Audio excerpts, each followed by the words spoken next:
Hi students and welcome. आज हम आपको माइक्रोस्कोपिक अपीयरेंस ऑफ फाइबर्स के बारे में बताएंगे, यानी कि जब हम किसी भी अच्छे माइक्रोस्कोप के नीचे हम जब फाइबर्स को देखते हैं तो हमें पता चलता है कि फाइबर्स जो हैं वो किस तरह से नज़र आते हैं। तो अगर आपने देखा होगा तो एक क्वेश्चन आया था ये कि फाइबर अंडर द माइक्रोस्कोप, यानी कि माइक्रोस्कोप के नीचे फाइबर किस तरह से दिखता है। तो इन्होंने पूछा था कौन सा फाइबर है जो नैरो है, फ्लैट है, ट्विस्टेड है, थिक है, इरेगुलर है और लॉन्गिट्यूडनल उसका स्ट्रक्चर में इस तरह से दिखता है। मतलब उसके जो लंबाई में अगर हम उसको काटते हैं तो वो पतला दिखता है, सपाट दिखता है, मुड़ी हुई यानी कि ट्विस्टेड दिखता है, ठीक है, और अनियमित अनुदैर्ध्य संरचना जैसा दिखाई देता है। और ऑप्शंस थे जूट, कॉटन, वुल या सिल्क। तो ये सारा चीज़ समझने के लिए आज हम आपके पास आए हैं। हम आपको बताने के लिए आए हैं कि सारे फाइबर्स किस तरह से दिखाई देते हैं, चाहे वो कॉटन हो चाहे वो सिल्क हो। हाँ, लेकिन उससे पहले हम आपसे ये कहेंगे कि आप हमारे लेटेस्ट अपडेट्स, हमारे शॉर्ट्स, हमारे वीडियोस और हमारे लाइव को देखने के लिए हमारा ये जो चैनल है इसको सब्सक्राइब कर लीजिए, लाइक कर दीजिए और अपने कलीग्स, अपने फ्रेंड्स के साथ शेयर कर दीजिए, ताकि सारे जितने भी लोग हैं वो बढ़िया से एग्जामिनेशन देके उत्तीर्ण हो जाए और आपका स्टेट लेवल एंट्रेंस टेस्ट हो चाहे वो नेशनल एलिजिबिलिटी टेस्ट हो, आप वो क्लियर कर सकते हैं। तो चलिए बात करते हैं कॉटन के बारे में। अच्छा, कॉटन शुरू करने से पहले एक चीज़ मैं दिखाना चाहूँगी। यहाँ पर ये आपने देखा था ना माइक्रोस्कोपिक अपीयरेंस, यहाँ पर आप देख रहे हो, यहाँ पर ऊन दिख रहा है, कोर्स मतलब कि जो बिल्कुल ही अच्छी क्वालिटी का ऊन नहीं होता है वो दिख रहा है, फाइन क्वालिटी का वूल वो दिख रहा है, अल्पाका जो एनिमल होता है उसके ऊन का दिखाया है, कैशमेयर जो गोट होती है उसका दिखाया है, सिल्क यानी कि रेशम का तंतु दिखाया है, लिनन दिखाया है और यहाँ पर कॉटन और पॉलिएस्टर दिखाया है। तो यहीं से आपको काफ़ी कुछ अंदाज़ा लग गया होगा कि जो ये हमारा फाइबर है कौन सा वाला ट्विस्टेड और इरेगुलर होता है, ये तो आपको यहीं से समझ में आ गया होगा। लेकिन चलिए हम फिर से बताते हैं। तो चलिए सबसे पहले आ जाते हैं हम कॉटन के ऊपर, राइट। तो कॉटन का अगर हम लॉन्गिट्यूडनल स्ट्रक्चर, क्वेश्चन में क्या पूछा गया था, लॉन्गिट्यूडनल स्ट्रक्चर। तो कॉटन का अगर हम लॉन्गिट्यूडनल स्ट्रक्चर देखें, यानी कि उसको लंबाई में अगर हम काट के देखेंगे तो किस तरह से दिखता है, आपको यहाँ पर फोटो दिख रही होगी, फ्लैट यानी कि एकदम चपाट रिबन की तरह दिखता है और ट्विस्टेड दिखता है, मुड़ा हुआ दिखता है, ठीक है, और छोटा सा छेद जैसा भी ऊपर से देखा जाए तो दिखता है। और इसकी जो वॉल होती है, जो इसकी जो दीवारें होती हैं, जो बाहरी जो सेल्स होते हैं वो बहुत पतले होते हैं और बीच में छेद बड़ा होता है, जनरली डेड होता है कॉटन। और क्रॉस सेक्शन यानी कि जब एक कॉटन के फाइबर को हम बीच से काटते हैं तो पता है वो किस तरह से दिखता है, वो एक किडनी के शेप का दिखने लग जाता है। किडनी हमारा जो गुर्दा होता है उसके शेप का दिखने लग जाता है, या फिर इलिप्टिकल कहते हैं। इलिप्टिकल मतलब क्या हुआ, जिस तरह से हमारा ये चंद्रमा है उसका जो ऑर्बिट है जो उसको हम इलिप्टिकल बोलते हैं, तो उस तरह से दिखता है। अगर आप देख रहे होंगे एक्सट्रीम राइट में तो आपको दिख रहा होगा, और थोड़ा सा साइड साइड पे वो राउंड होता है, गोल होता है, ठीक है। तो ये कॉटन का फाइबर होता है, यानी कि कॉटन का तंतु होता है। लिनन की अगर हम बात करें, लिनन आपको पता है, फ्लैक्स भी बोलते हैं इसको। लिनन एकदम बांस के पेड़ की तरह, उसको जब हम माइक्रोस्कोप में डालते हैं ना लिनन के तंतु को, फाइबर को, तो वो एक बांस के पेड़ का जैसा दिखता है ना, वैसे ही दिखता है। एक्सट्रीम लेफ्ट में आपको फोटो दिख रही होगी, और उसमें जो है नोड्स दिखते हैं। अगर आपको पता होगा तो नोड्स, प्लांट में नोड क्या होता है, जहाँ से पत्तियाँ आती हैं, तो नोड्स दिखते हैं, ठीक है। और कुछ भी उसमें बीच में कोई भी लकीरें नहीं बनी होती है और उसका भी जो छेद होता है वो पतला सा होता है। लेकिन जब हम उसको बीच से काटते हैं तो आपको बीच वाली फ़ोटो या राइट वाली फ़ोटो जो दिख रही होगी उसमें आपको दिखाई दे रहा होगा कि ये एक पॉलीगोनल शेप यानी कि पचकोण सा दिखता है, और इसमें भी एक छेद होता है जो कि बड़ा सा छेद होता है जिसको हम ल्यूमन बोलते हैं। तो ये तो हो गया लिनन।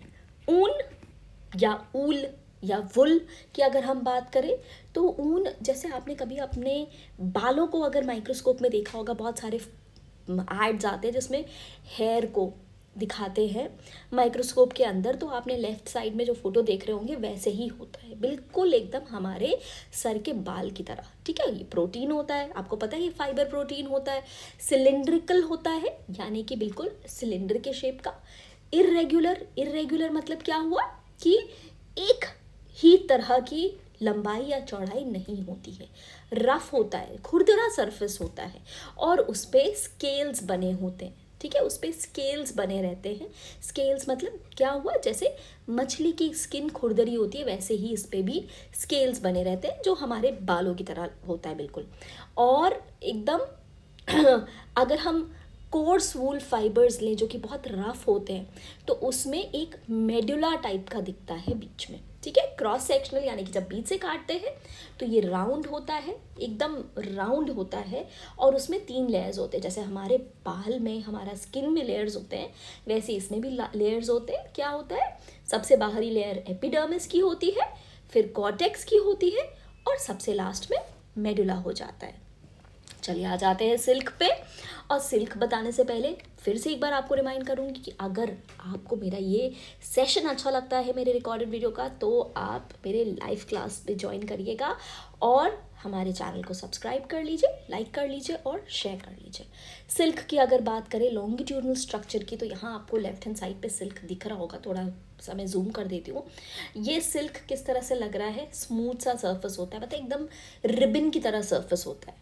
ठीक है, ट्रायंगुलर शेप्ड ट्रांसपेरेंट रॉड होता है। अगर हम टसर सिल्क की या वाइल्ड सिल्क की बात करें तो ट्रायंगुलर रॉड शेप्ड होता है और उस एकदम ब्रॉड मतलब एक रिबन की तरह उसका फाइबर होता है। ठीक है, और बीच बीच में लॉन्गिट्यूडनल लाइंस दिखती हैं और अगर हम उसको बीच से काटेंगे तो यहाँ पर भी देखो ट्रायंगुलर शेप हो जाता है। ठीक है, यहाँ पर भी ट्रायंगुलर शेप, अंदर में ट्रायंगुलर मतलब कि त्रिकोण जैसा एक शेप दिखाई देता है।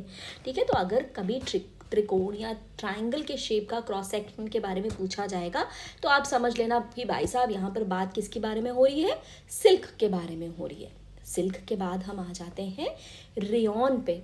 रेयॉन, अगर आपको पता है रेयॉन क्या होता है, रेयॉन बेसिकली एक सेल्यूलोजिक फाइबर होता है। ठीक है, तो रेयॉन क्या है, एक लंबा सा और उसमें जो है जो स्ट्राइएशंस होते हैं वो स्मूथ होते हैं, एकदम स्मूथ जैसा फाइबर दिखता है और जब उसको हम क्रॉस सेक्शनल देखते हैं तो वो ओवल, ठीक है, अंडाकार या गोल दिखता है। इसी तरह से जब हम पॉलीएस्टर की तरफ आते हैं और पॉलीएस्टर की बात करते हैं तो पॉलीएस्टर जो है बड़ा प्यारा सा दिखता है। अगर आप यहाँ पर देखोगे इसका लॉन्गिट्यूडनल स्ट्रक्चर बड़ा प्यारा सा यूनिफॉर्म डायमीटर यानी कि चौड़ाई इसकी बराबर, एक तरह से सारे उसकी चौड़ाइयाँ जो है बराबर ही दिख रही हैं। और जब हम इसका क्रॉस सेक्शन करते हैं, क्रॉस सेक्शन यानी कि जब हम इसको बीच से काटते हैं तो ये स्मूथ होता है, स्ट्रेट होता है और बिल्कुल यहाँ देखो बिल्कुल बराबर सा इसका राउंड दिख रहा है। राइट, चलो नेक्स्ट आ जाते हैं हम एक्रिलिक और एसीटेट पे। एक्रिलिक फाइबर स्मूथ होता है क्योंकि देखो ये सारे मैन मेड है। राइट, तो ये स्मूथ ही होगा, जनरली रॉड लाइक अपीयरेंस होगा, कभी कभी कहीं पर स्ट्राइएशंस होते हैं। और इसको अगर हम क्रॉस सेक्शन देखें तो ये जो डम्बेल होता है ना जो हम जिम में उठाते हैं, कई बार ये या तो राउंड दिखता है या फिर वो डम्बेल के शेप का दिखता है। एसीटेट की अगर हम बात करें तो एसीटेट का फाइबर जो है ये भी पतला सा होता है और इसका जो है लॉन्गिट्यूडनल लंबाई में कुछ कुछ स्ट्राइएशंस मतलब कि मार्किंग्स दिखती हैं। और क्रॉस सेक्शन देखें तो अगर क्रॉस सेक्शन देखोगे तो बाहर की ओर एक सेरेटेड आउटलाइन होती है। आउटलाइन मतलब क्या हुआ, खुरदरी खुरदरी आउटलाइन दिख रही है आपको, ये जो दिख रही है आपको बिल्कुल बाहर की जो सतह है वो खुरदरी दिख रही है, तो ये इसका एसीटेट का व्यू होता है। राइट, तो चलो अब वापस से मैंने वो जो फर्स्ट फोटो लगाई थी वो मैंने फिर से लगा दी और यहाँ पर आप ध्यान से देख सकते हो। तो क्वेश्चन क्या पूछा गया था कि कौन सा फाइबर है जो इरेगुलर होता है, ट्विस्टेड होता है ना। तो यहाँ पर कौन सा फाइबर इरेगुलर और ट्विस्टेड है, मेरी समझ से यहाँ पर जो फाइबर है वो कॉटन का जो फाइबर है वो इरेगुलर और ट्विस्टेड दिख रहा है। तो जो क्वेश्चन था उसके आंसर में हम क्या बताएंगे, कॉटन बताएंगे। अब आ गए हम बर्न टेस्ट पे। आपने बहुत सारे क्वेश्चंस देखे होंगे कि फलाना तंतु को जब जलाया जाता है तो वो उसमें से आग निकलती है, या वो मेल्ट करता है, या उसमें से गोल गोल मोती जैसे टपकते हैं, या उसकी ऐश निकलती है। तो चलो, बर्न टेस्ट जो होता है वो बेसिकली क्या होता है, कोई भी फैब्रिक का असली नेचर समझने के लिए बहुत इम्पॉर्टेंट होता है। और इससे क्या पता चलता है कि whether the fabric is made up of a natural fibre, क्या वो एक नेचुरल तंतु से बना हुआ है या फिर मैन मेड तंतु से बना हुआ है, या मिक्स है ऑफ अ ब्लेंड। मिक्स होता है ना, जिसमें हम मैन मेड और नेचुरल दोनों को यूज़ कर देते हैं। तो ये बर्न टेस्ट जो है वो बता देता है जनरली किसी भी फैब्रिक का नेचर।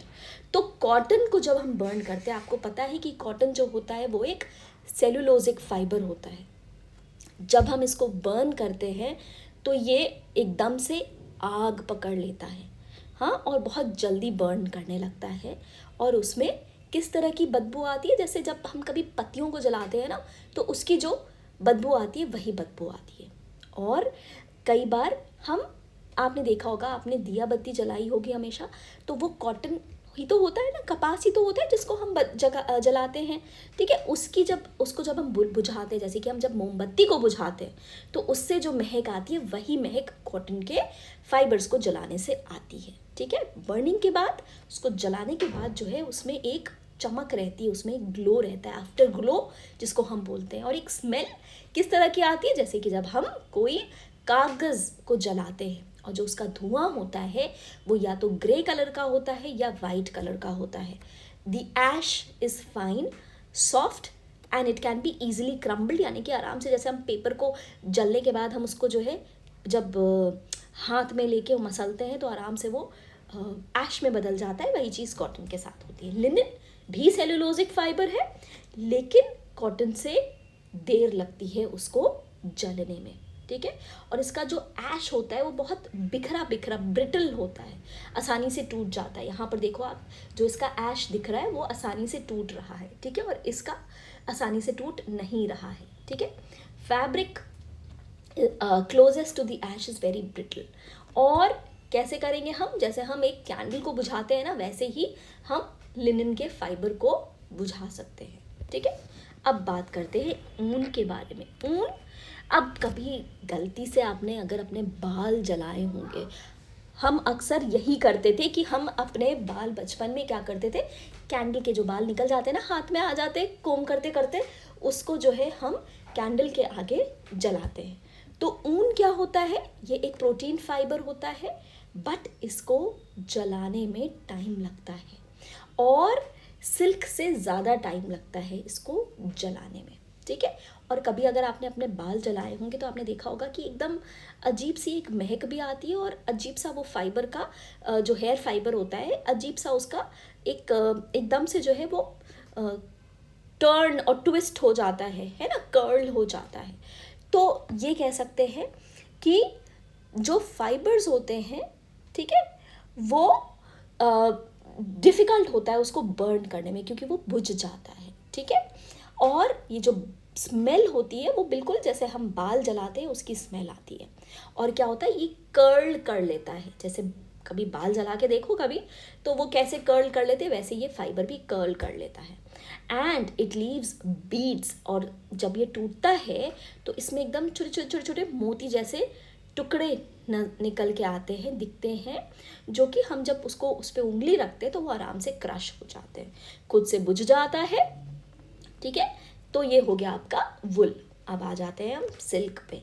सिल्क बेसिकली एक प्रोटीन फाइबर है जो कि बर्न करता है बहुत रेडिली, ठीक है, and not necessary with a steady flame, बहुत आराम से बर्न करता है, लेकिन कई बार उसकी फ्लेम बुझती है या नहीं भी बुझ सकती है। और ऐश, जो उसकी ऐश होती है, आराम से हम उसको मसल सकते हैं, बहुत आराम से क्रम्बल कर सकते हैं, ठीक है, आराम से क्रम्बल कर सकते हैं। लेकिन सिल्क जो है, जैसे कॉटन और लिनन आराम से जो है उसको फूंक मारेंगे तो बुझ जाता है, जैसे मोमबत्ती का मैंने बताया था, लेकिन सिल्क को बुझाने में टाइम लगता है, और ये भी जलने के बाद जो है मोती जैसा छोड़ देता है, जिसको हम क्रश कर सकते हैं, ठीक है। इसका जो ऐश होती है वो फाइन पाउडर की तरह होती है, डार्क फाइन पाउडर, और ये भी बाल की तरह ही स्मेल करता है, या कभी अगर मीट को कभी जला के देखा हो तो उसकी तरह ये स्मेल करता है। तो ये वूल और सिल्क हो जाता है।